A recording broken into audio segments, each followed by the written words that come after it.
حافظ صاحب ایک بہت ہی انٹرسٹنگ سا فیکٹر سامنے آیا ہے. اصل میں جب بھی کرکٹ خراب ہو رہی ہوتی ہے تو ایک نئی چیز ہمارے سامنے آ جاتی ہے, شاید ہماری انٹینشن ڈائیورٹ کرنے کے لیے ہوتی ہے.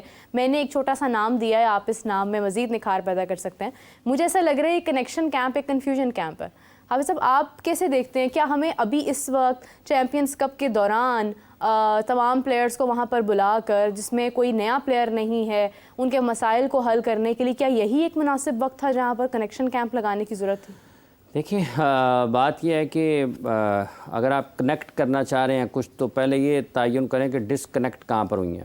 واہ واہ واہ. تو اگر تو آپ کو اس چیز کا احساس ہے یا اس چیز کا اندازہ ہے اور آپ اس نتیجے پر ہیں کہ کہاں پر آپ کا معاملہ ڈسکنیکٹ ہوا اور اس کے بعد پھر آپ اس کو کنیکشن دوبارہ سے ریکنیکٹ کرنا چاہتے ہیں, تو ریکنیکٹ کرنے سے پہلے آپ کو جو پوائنٹ ہے ڈسکنیکشن کا, یہاں پہ آپ کی چیزیں ٹوٹی ہیں, اس تک جانا پڑے گا.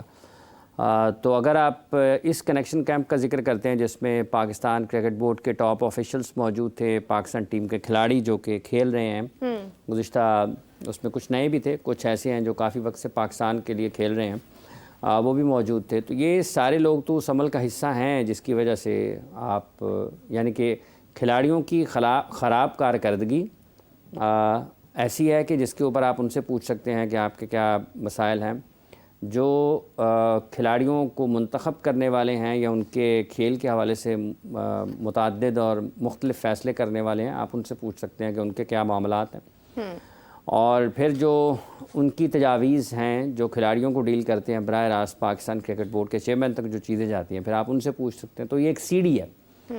اگر وہی لوگ فیصلے کریں کہ پاکستان نے ٹیسٹ کرکٹ کی جگہ پر T20 میچز لے لینے ہیں, وہی لوگ فیصلہ کریں کہ پاکستان کی اے ٹیم ڈارون میں بنگلہ دیش کے لگ بھگ ڈیولپمنٹ اسکواڈ کے اور ان کی ڈسٹرکٹ ٹیموں کے ساتھ کھیلے گی, اور وہی لوگ یہ فیصلہ کریں کہ پاکستان میں اے ٹیم میں علی زریاب ایک 100 سکور کرتے ہیں ایک میچ میں, ان کو موقع ملتا ہے اور آپ ان کو اس چیمپئنز کپ میں شرکت کا موقع نہیں دیتے ہیں. اگر وہی لوگ یہ فیصلہ کرتے ہیں کہ شاہین آفریدی 5 میچز کے لیے پاکستان ٹیم کے کپتان ہوں گے, شان مسعود کو آپ بنائیں کپتان ٹیسٹ میچز کا, بابر اعظم کو آپ ہٹا دیں اور چند ماہ بعد آپ دوبارہ بابر اعظم کو کپتان بنا دیں, اور یہ تو ایک کے بعد, اور وہی لوگ فیصلہ کریں کہ پاکستان میں 16 ٹیموں کا فرسٹ کلاس نظام نہیں ہوگا, 6 ٹیموں تک چلا جائے گا, اور وہی لوگ بعد میں پھر 16 پر لے آئیں, 6 بند کر دیں اور اس کی جگہ پر 5 کے چیمپئنز کپ شروع کر دیں. تو اس سوالوں کے جوابات ہیں یہ کہاں سے آئیں گے؟ یہ تو بنیادی طور پر پہلے اس کی کلیئرٹی ضروری ہے, اور اگر یہ چیزیں آگے نہیں بڑھیں گی تو پھر آپ کے لیے مشکلات آنے والے دنوں میں بھی ہوں گے. اور اس کنیکشن کیمپ میں جو رپورٹ کیا ہے میڈیا نے, جو سب سے زیادہ تشویشناک چیز ہے پاکستان کے نقطہ نگاہ سے, اس میں تو باقی ساری باتیں تو اپنی جگہ پر ہیں لوگ, لیکن جو شدت کے ساتھ رپورٹ ہوا ہے وہ ہوا ہے کہ شاید ٹیم کا اتحاد اس سطح پر نہیں ہے جس سطح پر ہونا چاہیے, اور سب سے ایک پیغام دیا گیا کہ آپ ایک دوسرے کو سپورٹ کریں. تو اس کا مطلب ایک اس کا پہلو یہ ہے کہ ٹھیک ہے ان کے اختلافات ہیں, ان کو ساتھ بٹھا لیا ہے, اور دوسرا اس کا پہلو یہ ہے کہ اس کا مطلب یہ ہے کہ کہیں پر اختلافات ہیں, اور پھر جب آپ یہ سوچتے ہیں کہ واقعی اگر اختلافات ہیں تو اس کا مطلب یہ ہے کہ کھلاڑیوں کی جو کارکردگی ہے مجموعی طور پر, انفرادی طور پر وہ اثر انداز ہو رہی ہے, ان کے آپس کے تعلقات ہیں وہ اجتماعی طور پر ٹیم کی کارکردگی پر اثر انداز ہو رہے ہیں. اور اس بارے میں اس سے پہلے بھی ورلڈ کپ یہ ہوا ہے, اس سے پہلے بھی مختلف جگہ پر پاکستان کرکٹ بورڈ کے چیئرمین صاحب نے یہ ذکر کیا تھا ٹیم کے اتحاد کے حوالے سے. یہ مختلف چیزیں ہیں, اس پہ آپ اس کے پہلو ہیں مختلف جن کا احاطہ کر سکتے ہیں, اور وہ تمام چیزیں ایک ایک کر کے جڑتی ہیں کہ آپ نے آگے کیسے بڑھنا ہے. ٹھیک ہے, آپ ڈسکنیکٹ ہوئے پڑے ہیں, ریکنیکٹ کون کرتا ہے, کیسے کرتے ہیں, یہ تو آنے والے وقت میں اس کا پتہ چلے گا.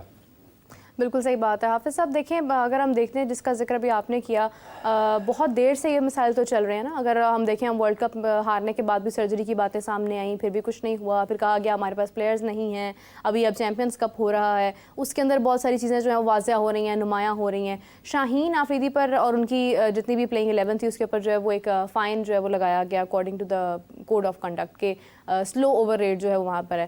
لیکن مجھے اس چیز پر حیرت ہے کہ یہ تمام مسائل مسائل اس وقت آ رہے ہیں پاکستان ٹیم کو، جب آپ نے عین وقت، آپ کے پاس بہت کم وقت باقی ہے جب آپ نے انگلینڈ کے ساتھ ٹیسٹ کھیلنا ہے، اور دوسرا آپ تیار ہو رہے ہیں چیمپئنز ٹرافی کے لیے جو چند ماہ بعد جو ہے وہ شروع ہو جانی ہے.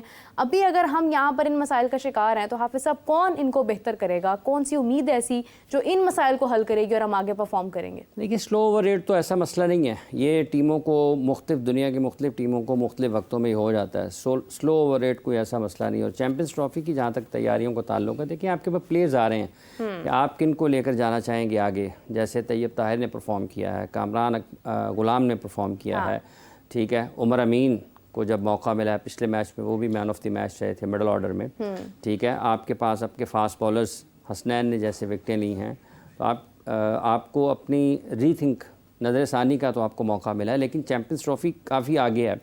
اس کے دوران میں جو کرکٹ ہے وہ پاکستان کس طریقے سے کھیلتا ہے، اور وہاں پر کیا واقعی آپ مڈل آرڈر میں اپنے کچھ ون ڈے کرکٹ جب کھیلنے کے لیے جاتے ہیں، تو سلمان علی آغا نے بھی پرفارم کیا ہے، تو آپ کس کمبینیشن کے ساتھ جاتے ہیں؟ آپ کے پاس فاسٹ بالرز کون سے ہوں گے، اسپن بالرز آپ کے پاس کون سے ہوں گے جن کو آپ لے کر جاتے ہیں؟ کہ آپ شاداب خان کے ساتھ جائیں گے یا آپ کسی اور اسپنرز کے ساتھ اسپن بولنگ آپشنز میں اور لوگوں کی طرف دیکھیں گے؟ تو جب چیمپئنز ٹرافی چونکہ ابھی اس میں اگر آپ کرکٹ کے اعتبار سے دیکھتے ہیں تو کچھ وقت ہے درمیان میں، اس لیے، اور اس میں پاکستان نے مختلف فارمیٹ میں کرکٹ کھیلنی ہے، تو کیسے آگے بڑھتی ہیں سلیکشن کمیٹی اس کو کس طریقے سے دیکھتی ہے کہ کن پلیئرز کو انہوں نے ساتھ رکھنا ہے، کن پلیئرز کو وہ چاہیں گے کہ وہ سلیکشن جو چیمپئنز ٹرافی کے لیے ان کو شمار کیا جائے یا ان پر غور کیا جائے. تو مڈل آرڈر میں ہی آپ کے پاس آئیں گے. کیا آپ اوپر سے کچھ دیکھنا چاہیں گے کہ عبداللہ شفیق ہیں، امام ہیں، فخر ہیں، کس طریقے سے آپ آگے جانا چاہیں گے؟ صاحبزادہ فرحان ہیں، کون ہیں جن کو آپ اعتماد کریں گے؟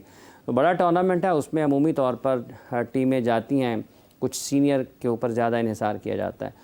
ابھی آگے جیسے کرکٹ آگے بڑھے گی اور جو کھیلیں گے، چونکہ اس دوران فرسٹ کلاس کرکٹ بھی ہوگی، پاکستان انٹرنیشنل کرکٹ بھی کھیل رہا ہوگا، تو سلیکشن کمیٹی کا ایک امتحان ہوگا کہ وہ کن کھلاڑیوں کو دیکھتے ہیں. چونکہ بہت زیادہ تبدیلیاں ممکن نہیں ہے کہ آپ چیمپئنز ٹرافی میں کریں گے. ہو سکتا ہے آپ ایک دو لوگ شامل کر لیں، لیکن عمومی طور پر جو ایک رجحان ہے وہ یہی ہوتا ہے کہ آپ جب بڑے ٹورنامنٹس میں جاتے ہیں تو آپ زیادہ تر کوشش کرتے ہیں کہ آپ اپنے سینئر کرکٹرز کے ساتھ جائیں.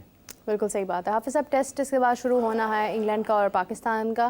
انگلینڈ اپنے میدانوں میں بھی میچز ابھی ہارا ہے ریسنٹلی، اور آسٹریلیا کے خلاف بھی وہ میچ ہارے ہیں اور ایک اچھی فارم نظر نہیں آ رہی ہے کہیں نہ کہیں. لیکن پاکستان تو شاید اس سے بھی زیادہ مشکلات کا اس وقت جو ہے وہ شکار ہے. ہم اس سے پہلے بنگلہ دیش سے ہارے ہیں جو کہ ایک بہت بڑی ہار ہمارے لیے تھی. کیا آپ کو لگتا ہے کہ پاکستان انگلینڈ کے جب میچ ہوگا تو باؤنس بیک کر سکتا ہے، یا ہم امید کر سکتے ہیں کہ انگلینڈ کے ساتھ پاکستان جو ہے وہ ون کر سکتا ہے میچز اپنے؟ دیکھیں ڈیپینڈ کرتا ہے کہ انہوں نے تو اپنی ٹیم کا اعلان کر دیا. پاکستان کیا ٹیم کا اعلان کرتا ہے، کس اسٹرینتھ کے ساتھ پاکستان جاتا ہے، پچز کیسے بنائے جاتے ہیں، اور اس کے حساب سے کون سے کھلاڑی جو ہیں وہ منتخب کیے جاتے ہیں. 15 یا 16 کا اسکواڈ آپ جو بھی اناؤنس کریں، اس کے بعد جب آپ 11 بناتے ہیں تو آپ کیا بناتے ہیں؟ جو جہاں تک تعلق انگلینڈ کا ہے، ان کے جو 4 فاسٹ بالرز ہیں، 2 تو خیر انٹرنیشنل کرکٹ سے ریٹائر ہو گئے، جم اینڈرسن اینڈ اسٹورٹ براڈ، باقی جو ہیں وہ 2 جوفرا آرچر اینڈ مارک ووڈ وہ آ نہیں رہے ہیں. تو یہ 4 فاسٹ بالرز ہیں، ان کی عدم موجودگی میں ان کا بالنگ اٹیک وہ نہیں ہے، لیکن اس میں بھی 1-2 گیندباز ایسے ہیں جو مشکلات پیدا کر سکتے ہیں. اب یہ ڈیپینڈ کرتا ہے کہ پاکستان پچز کیسے تیار کرتا ہے اور پاکستان کس اسٹرینتھ کے ساتھ جاتا ہے، پاکستان کون سی پلینگ 11 کے ساتھ میدان میں اترتا ہے، کن کھلاڑیوں کو منتخب کیا جاتا ہے، رسپونڈ کیسے کرتے ہیں پاکستان کے جو نمایاں کرکٹرز ہیں اس انگلینڈ کے خلاف سیریز میں. اگر اچھے بیٹنگ پچز ہوئے تو پاکستان کے لیے مشکلات ہوں گی، کیونکہ بالنگ ہماری بھی خرم شہزاد کے بارے میں شاید جیسے انہوں نے پرفارم کیا ان کے اوپر ایک امتحان ہوگا کہ کیا واقعی وہ آتے ہیں دوبارہ، کیونکہ کچھ شاید یہ بتا رہے تھے کہ ان کی کچھ انجریز کے ایشوز ہیں شاید. نسیم شاہ ہیں، میر حمزہ ہیں. فاسٹ بالنگ میں اگر آپ کو اوپر سے نئے بال کے ساتھ کوئی مدد ملتی ہے اور آپ آؤٹ کر لیتے ہیں، لیکن پھر کیا بعد میں آنے والے جو بیٹرز ہیں، جب گیند تھوڑا سا پرانا ہوتا ہے، سیشن ختم ہوتا ہے، تو آپ کے پاس چینج کے اوپر وہ چیزیں موجود ہوں گی کہ جو انگلینڈ کے لیے مشکلات پیدا کر سکیں.